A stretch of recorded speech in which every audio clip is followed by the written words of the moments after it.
Hey folks, Brian here. I know it's been a long time, and unfortunately, most of that's because I have not been running any Runequest. I did, however, have the opportunity, excuse me, getting stuff out of my pockets here. I have the opportunity at the beginning of the month to go to PAX Unplugged up in Philadelphia and run some games for Chaosium there. I ran The Initiation, which is a new intro scenario for Runequest, which I really like that concept. In fact, my son's trying to get me to get a couple of my friends local here to do a table game.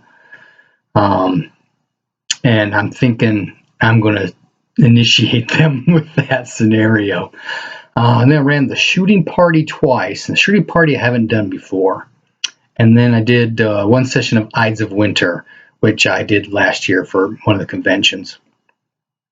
So other than Philadelphia sucking, I do not like Philadelphia, especially because of parking, even more so on a Saturday. Holy cow. I drove around downtown trying to find a parking structure for like an hour. I made it in time for my game, but that's because I had planned to try and walk through the display halls. Did not get a chance to do that. But anyway, the initiation. The concept for that one is that all the PCs, excuse me, I think it comes with pre-gens. I think there's 4 of them. Yeah, four pre-gens. But they're all 16. They had just gone through the initiation ceremony, hero quest, what have you, where they're no longer children, but they're now adults, and they've sacrificed a point of power to their deity and have made that connection. So they got 1 rune point for rune magic, and the scenario gives them 3 points of spirit magic, if I remember right. When I run this at my place, I think I'm going to limit just 1 point of spirit magic and 1 point of rune magic. It's designed, the PCs are fighting some bad guys, and then 2 uncles and an aunt are fighting a big bad guy. They're, on the same table kind of thing, just up further over, so the players, the characters, can see what their aunt and uncles are doing, and so they can see how powerful rune magic can be and how much spirit magic you can throw on yourself and the kind of damage that can be inflicted. I really like that concept too. The scenario is written that it happens at the same time. So, round 1, statements of intent, I do the NPC statements of intent, the aunt and uncles, and then the players get to do their statement of intent, and then we, play the game, right? But I wanted to offset that by 1 round. So the players, as they're moving on to the table CAD maps, I didn't have my roll up, but I had a couple of fold up maps I just kind of laid out. So as the players come onto the map board, the aunt and uncles are already there and they're engaging in combat, so they can actually see an entire round of what is possible before they actually get involved with actually doing their own thing. Did not quite work out right. I should have simply kept the PCs off the first round and say, okay, this round you come onto the second round, you guys come on the board and do things. So, but all in all, it went well. And with the way it's designed, the PCs get caught with the minor bad guys, the NPCs take on the big bad guy, and the big bad guy fights is all scripted out. It did confuse me at first, a couple of things. One was the amount of spirit magic that the NPCs are casting, at least on the first round or 2, maybe the entire time. And the other was some of the rune magic.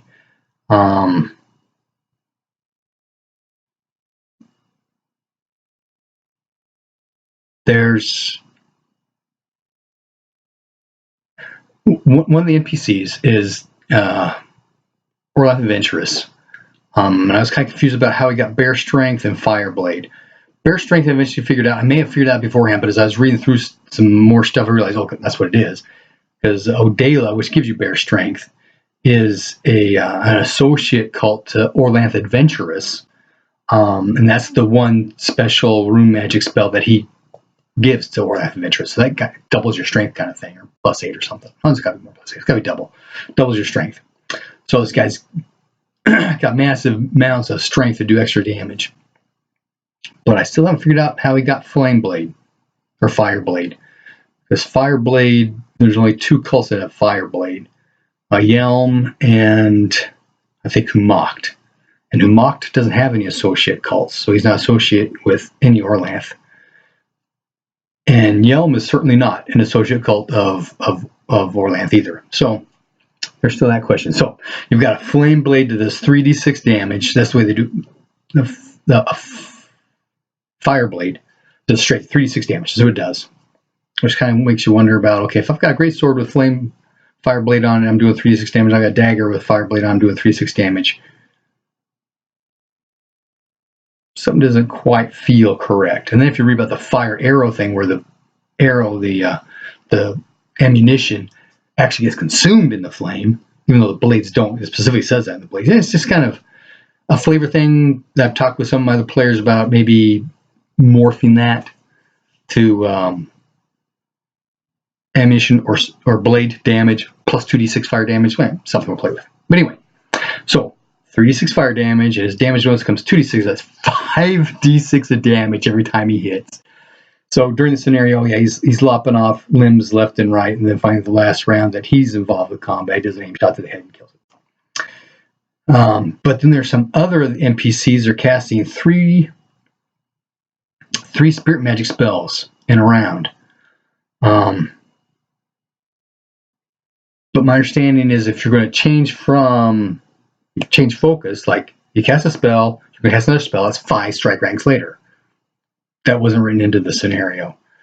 So I'm not sure how to handle that. That's something we're trying to figure out. But anyway, so that's going on with the big fight. Little fight's going on. They did all right. There was some damage doing the little fight. Some magic sniping back and forth with disruption, that kind of thing. Throwing some buffing spells, blade sharp, that kind of thing, throwing protection. But they took care of the minor fight actually fairly quickly. In fact, quickly enough that one of the players who's kind of a healer is concerned about the aunt uncles, because one of the uncles actually gets killed during the scenario in the fight. He gets a crush to the skull kind of thing, dead. A little discussion about divine intervention, but he failed, so he's dead. So she moves up to do a heal on one of the uncles. At that point, one of the other little bad guys, the big little bad guy, is moving in to attack her because she was doing some other stuff. But then everybody else moves up, and then the big bad guy dies, and they all turn on. So there's a big mass combat at the very end, but it went pretty quick. All in all, I thought it went well. Other than a few rule interpretation concerns, and everybody seemed to enjoy it. The shooting party. I ran 2 sessions of this, one on Friday and one on Saturday. No. Yeah, one on Friday, one on Saturday. And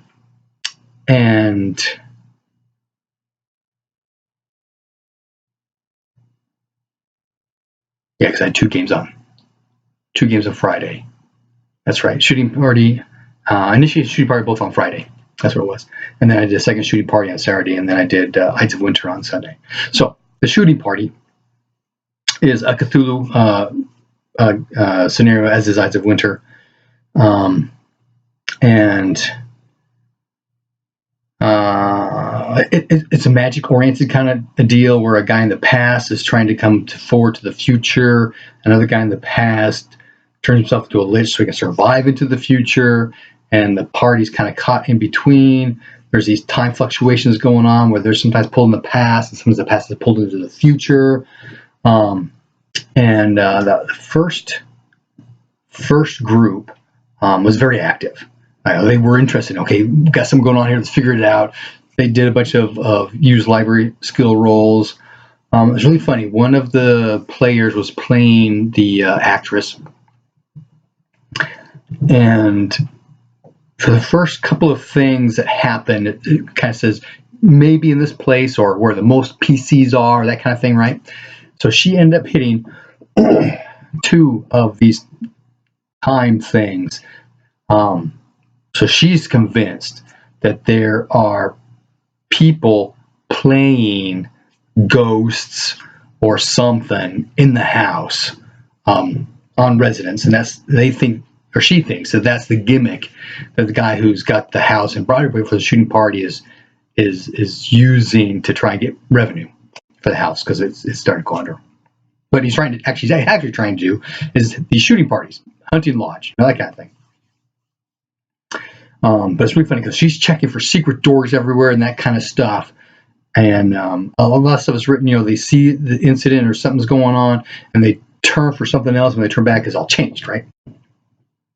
It's kind of funny because the third of a fourth of the string, another final kind of incident that occurs, occurred to her as well. So she's getting these things wang after wang after wang. Make a saving throw. Make a sanity roll. Make a sanity roll. Make a sanity roll. She's dealing with these fluctuations in time and stuff. But the player played off of that really well, and we had a lot of fun. We ended up running out of time, but they did get the magic book, and they were able to learn the spell to counteract the bad thing happening. So we kind of talked through that, made some rolls, and they won. Sort of, because if you stop the thing, you end up in the past. Trapped in the past. The second group was more hands-off. I don't recall if the first group had more people that played Call of Cthulhu before or not, but the second group only had like one who had. The others were all like brand new. They're trying it out kind of thing. And so they were kind of standoffish on, they just, okay, I'm going to my room. Yeah, I'm going to bed. I'm spending the night, that kind of thing, instead of actually investigating. So they ended up missing a bunch of stuff.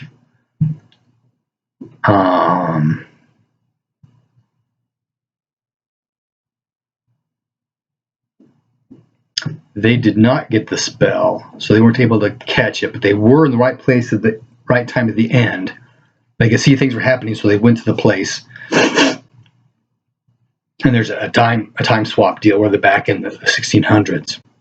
When these guys come in and they're looking for somebody to kill him, they go, he's not here. But at the same time, guards are coming down the stairs in the tower kind of thing. And so I just made a couple of rolls. The guards see the other guys coming down. They're armed. They're the bad guys. They, do the attack deal thing. I actually don't recall how that one ended.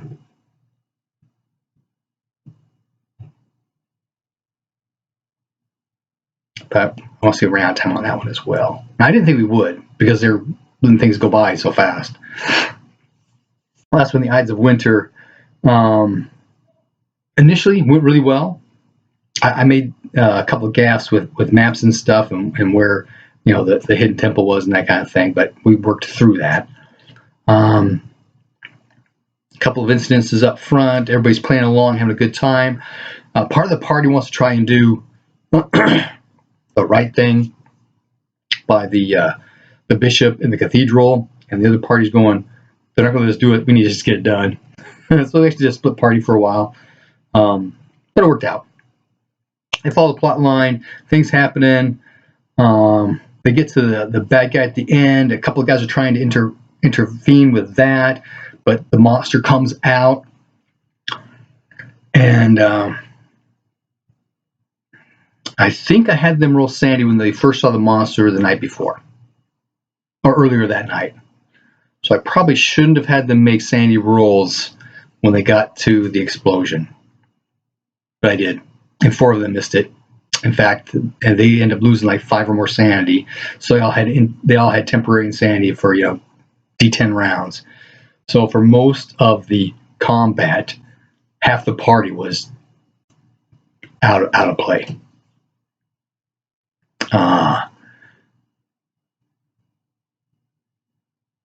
so the monsters, chomping on some of the PCs.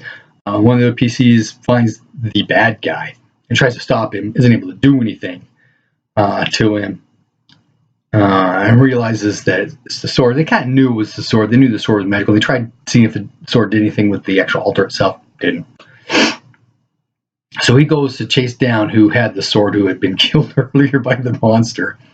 And he gets killed by the monster. So the bad guy drags Lady up on the altar, sacrifices her, and the Great Winter occurs.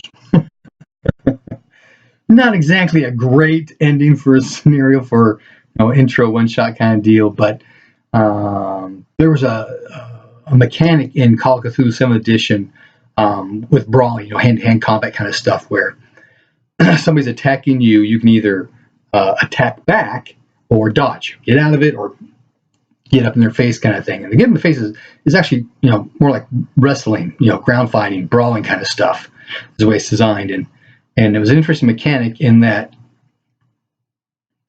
when you're doing either the dodge or the count fight back, that you both roll your skills for that. And so the level of success determines what happens.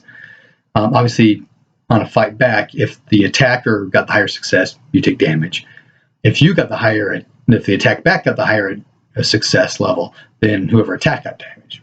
It's a kind of cool mechanic. I like that. But if there's a tie, the attacker does damage to the fight back. However, for a dodge, if there's a tie, the dodge wins. That's another interesting mechanic. Helps give a feel for you don't want to be fighting. Which is kind of interesting because Ron Edwards put out a series of videos on some discussion he had with some folks over on the continent, and that was one of the things they were talking about sequencing, initiative, that kind of thing. And somebody had mentioned about Call of Cthulhu having this counter strike or counter attack kind of option. So I kind of made a comment. This is how it actually works. Really cool. I like it, and it's very simple. And when I mentioned, for as gritty and detailed as some of the systems we have out there are, there's very few that have this kind of interaction. You can do the other one I can think of is Hardmaster, but then I don't play a whole lot of different kinds of games.